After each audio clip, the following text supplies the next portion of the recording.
Un pesticide est une substance utilisée pour lutter contre les organismes considérés comme nuisibles. C'est un terme générique qui rassemble les insecticides, les fongicides, les herbicides et les parasiticides. Ils sont utilisés depuis des millénaires pour protéger les cultures. Mais leur utilisation à échelle industrielle a débuté seulement depuis les années 30. Le développement d'armes chimiques pendant la guerre a permis aux premiers pesticides de synthèse de voir le jour. Depuis, leur utilisation n'a cessé de monter, et certaines alternatives dites bio ont été empruntées. Nous allons donc voir au cours de cette vidéo le fonctionnement d'un insecticide de synthèse et d'un biopesticide.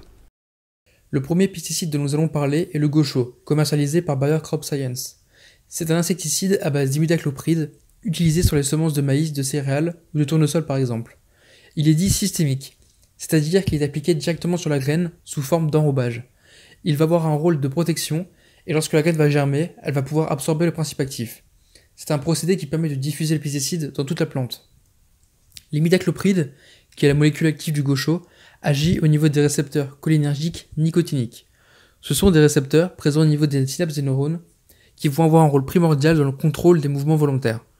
Ces récepteurs sont des pentamères formant un canal qui souffre seulement en présence de deux molécules d'acétylcholine. Elles jouent le rôle de neurotransmetteurs et sont très rapidement hydrolysées par l'acétylcholinesterase.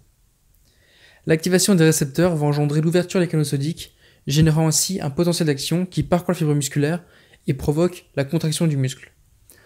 Donc voilà comment fonctionnent ces récepteurs en temps normal. Mais que se passe-t-il dans le cas où un insecte entre en contact avec le pesticide? L'imidacloprid est en réalité un agoniste des récepteurs nicotiniques, c'est-à-dire qu'elle est capable de se fixer dessus et d'ouvrir les canaux sodiques. Sauf qu'il n'y a aucune enzyme pour l'hydrolyser. Donc les canaux sodiques restent ouverts en grand, entraînant ainsi un potentiel d'action élevé. Il s'ensuit une très forte contraction musculaire et la mort par tétanie. Bacillus thuringiensis est une espèce de bactérie utilisée pour ses propriétés insecticides. C'est un bacille gram-positif.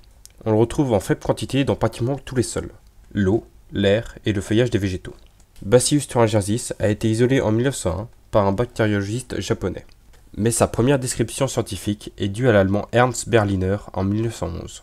Depuis 2006, le Bacillus thuringiensis est le biopesticide le plus utilisé, en représentant plus de 80% du marché des bioinsecticides. Car il possède une particularité très intéressante, il est capable de produire des toxines ciblées contre une seule espèce d'insecte, ce qui permet d'éliminer les nuisibles sans nuire aux autres espèces du milieu. Le Bt, Bacillus thuringiensis, agit au niveau cellulaire. Il synthétise des endotoxines lors de la sporulation. Ces dernières sont composées de protoxines, qui, une fois ingérées par l'insecte, vont être activées par les peptidases intestinales de l'hôte. Une fois activées, les protoxines se lient à certains récepteurs membranaires de la cellule.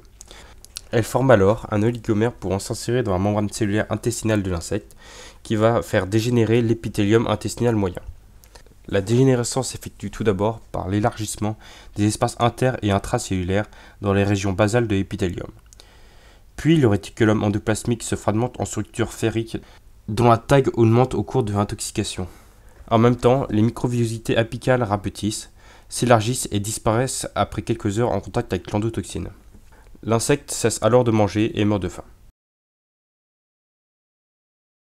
Le gaucho, ce pesticide composé d'imidacloprid, est fréquemment utilisé comme insecticide car il a une grande affinité aux récepteurs nicotiniques des insectes, notamment des pucerons. De plus, il est faiblement toxique pour les mammifères. Néanmoins, l'effet de celui-ci sur les abeilles ne semble pas être des moindres. Cela fait 15 ans que l'UNAF essaie de faire interdire ce produit. Jusqu'à là, Bayer obtenait gain de cause. Mais depuis septembre 2018, il est désormais interdit en France. Bacillus thuringiensis a en effet cet avantage de pouvoir cibler certains nuisibles sans avoir à décimer d'autres espèces présentes dans le milieu. Ces bactéries utilisées n'ont pas que des avantages car on les retrouve dans les cours d'eau et dans les sols alentours, pouvant être très toxiques pour la faune et la flore. Bien que les pesticides de synthèse ou encore les biopesticides présentent un intérêt majeur dans la quantité de la production agricole, cela n'empêche que leurs inconvénients ne sont pas des moindres, que ce soit leur effet sur la faune et la flore, ou encore sur la santé humaine. De plus, nous pouvons convenir que ce n'est pas une solution fiable pour l'avenir, car il a été montré par une étude de l'INRA que la production de pesticides coûtait en réalité plus cher que les bénéfices qu'ils engendrent. Il nous faut donc essayer de concevoir ou de réfléchir à de nouveaux modes de production agricole moins coûteux et plus en relation avec l'environnement.